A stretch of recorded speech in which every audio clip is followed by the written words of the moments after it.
अस्सलाम वालेकुम दोस्तों, आप जानते हैं पठान कौन है और किसकी औलाद है? पठान या पश्तून वो कौम है जो पूरी दुनिया में गैरत और बहादुरी की मिसाल समझी जाती है। तारीख गवाह है कि ये तो ना कभी किसी बादशाह से डरे हैं और ना ही इन पर कभी किसी जालिम हुक्मरान का खौफ तारी हुआ है। दुनिया में अब तक कई बड़ी बड़ी अक़वाम ने मुतअद्दिद बार पठानों को ज़ेर करने की कोशिश की, मगर सब के सब नाकाम रहे। और आधी दुनिया फतह करने वाला सिकंदर आजम, इसने भी जब अफगानिस्तान के अंदर अपना कदम रखा तो पठानों ने दुनिया की सबसे बड़ी मुनज़्ज़म फौज को भी धूल चटा दी। और यह सिलसिला अमेरिका को अफगानिस्तान से भगाने की सूरत में आज तक ऐसे ही जारी है। लेकिन सवाल यह पैदा होता है, आखिर ये पठान कौन है और किस नस्ल से ताल्लुक रखते हैं? ये किस नबी की उम्मत है और नबी करीम सल्लल्लाहु अलैहि वसल्लम ने उन लोगों के लिए क्या दुआ फरमाई थी? आज की इस वीडियो में हम दुनिया की इस बहादुर कौम के बारे में डिस्कस करेंगे। पठान को अफगान कहते हैं।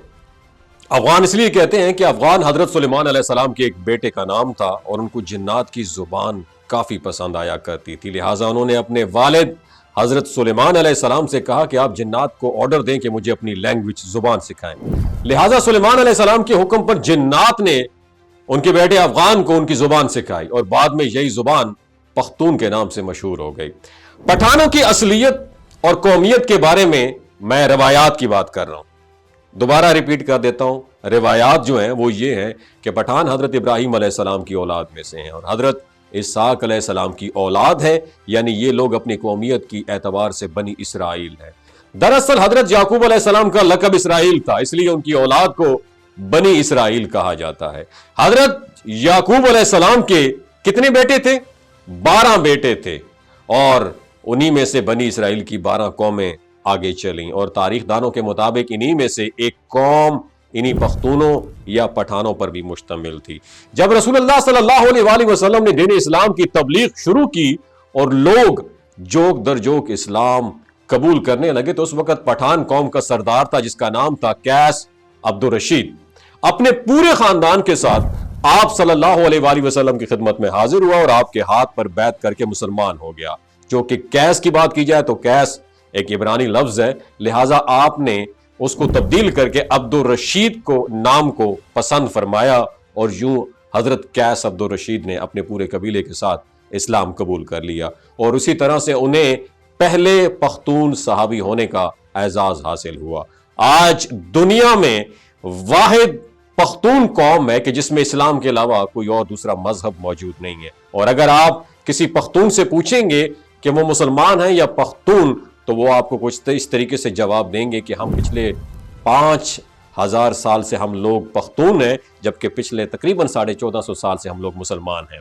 अब सवाल ये पैदा होता है कि अफगान कौम को पठान क्यों कहा जाता है? तो उसके पीछे वाकया कुछ यूं है कि जब काफिरों ने मक्का मुकरमा पर कब्जा कर लिया तो रसूलुल्लाह सल्लल्लाहु अलैहि वसल्लम ने हजरत खालिद बिन वलीद को हुक्म दिया कि जाओ और अपने अफगान भाइयों को जहाद पर बुला के ले आओ। लिहाजा हजरत खालिद बिन वलीद अफगानिस्तान की तरफ रवाना हुए और अफगानी सरदार कैस अब्दुल रशीद को रसूलुल्लाह सल्लल्लाहु अलैहि वसल्लम का पैगाम मैसेज दिया और फिर जल्द ही कैस अब्दुल रशीद की क़यादत में लीडरशिप में पख्तूनों का एक बहुत बड़ा लश्कर मक्का मुकरमा की तरफ रवाना हो गया। शाम को हजरत खालिद बिन वलीद ने आप सल्लल्लाहु अलैहि वसल्लम को यह गुड न्यूज सुनाई कि अफगानियों ने आते ही मुशरिकीन का कत्लेआम शुरू कर दिया और तमाम काफिरों का सफाया करके अब अफगानी मक्का मुकरमा पर काबिज हो चुके हैं। जब रसूलुल्लाह सल्लल्लाहु अलैहि वसल्लम ने यह सुना तो उस वक्त आपकी जुबान मुबारका से ये अल्फाज निकले कि बतान, और फिर आपने फरमाया अल्लाह उनकी आले औलाद को फरोग बख्शेगा और उनके कबीले की ताकत और तादाद सबसे ज्यादा होगी। और उसके बाद आपने दुआ की कि इस मर्द यानी कैस अब्दुल रशीद की नस्ल से एक अजीम कबीला पैदा हो जिसके अफराद कयामत तक सलामती और इत्तेहाद के साथ शरीयत इस्लामी पर साबित कदम रहेंगे। अब हम बात करेंगे बतान की।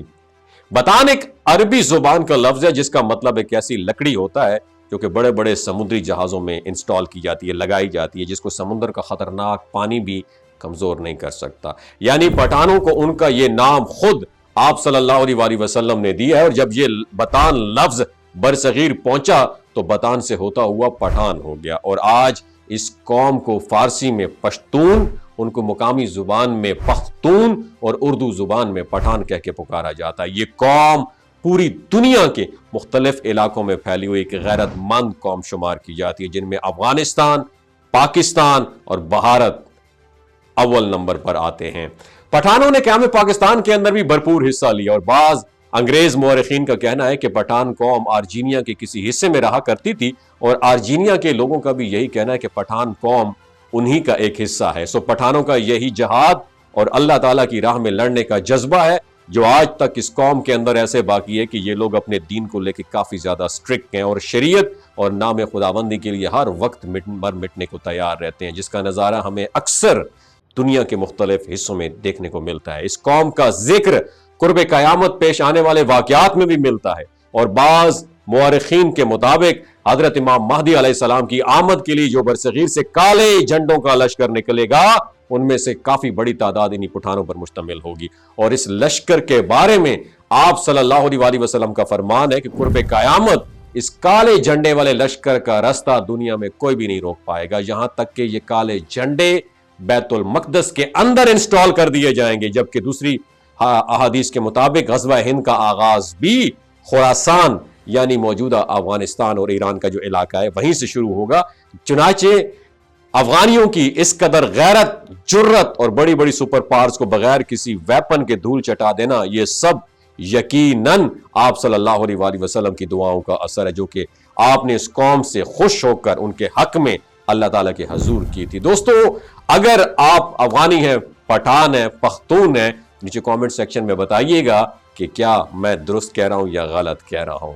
नीचे कमेंट सेक्शन में अपना एक्सपीरियंस जरूर शेयर कीजिए और अगर आप पठान हैं इस वीडियो को ज्यादा से ज्यादा शेयर कीजिए ताकि दूसरी दुनिया की सारी कौमें बाइज्जत और बागैरत हैं, लेकिन इस कौम की इज्जत और गैरती के बारे में दुनिया को पता चल जाए। अपना बहुत ख्याल रखिएगा। अल्लाह हाफ़िज़। अस्सलाम वालेकुम, इट्स मी रमशा खान। मैं एक टीवी आर्टिस्ट हूँ। आज मैं शलजीत के बारे में कुछ बताना चाहती हूँ। शलजीत के अंदर 85 मिनरल्स होते हैं। अगर आप चीजों को जल्दी भूल जाते हैं, मर्दाना कमजोरी महसूस करते हैं, औलाद जैसी नेमत से महरूम है, स्पर्म काउंट कम है, आप सदाबहार जवान नजर आना चाहते हैं, खून की कमी को दूर करना चाहते हैं, हड्डियों जोड़ों के दर्दों से निजात हासिल करना चाहते हैं, मोटापा कम करना चाहते हैं, तो शलजीत को जरूर इस्तेमाल करें। हमेशा ऑर्गेनिक और कुदरती चीजों का इस्तेमाल करें। केमिकल वाले फूड सप्लीमेंट्स खुदा आपने इस्तेमाल नहीं करने। अगर आप शलजीत को ऑर्डर करना चाहते हैं तो डॉक्टर असद महमूद की हेल्थ साइट शलजीत को ऑर्डर करें, तो स्क्रीन पर दिए गए नंबर पर राब्ता करें। 3 बातों का आपने ख्याल रखना है, ये कोई भी नहीं बताता। हामला खवातीन, हाई ब्लड प्रेशर में मुब्तला अफराद, 15 से 20 साल नौजवान नस्ल जो गैर शादीशुदा हैं, एमी सेक्सुअल पावर को बूस्ट करना चाहती है तो डॉक्टर की एडवाइस के बगैर इस्तेमाल ना करें। बाकी सारे लोग बेधड़क और सर्दी गर्मी में इस्तेमाल कर सकते हैं। बहुत शुक्रिया।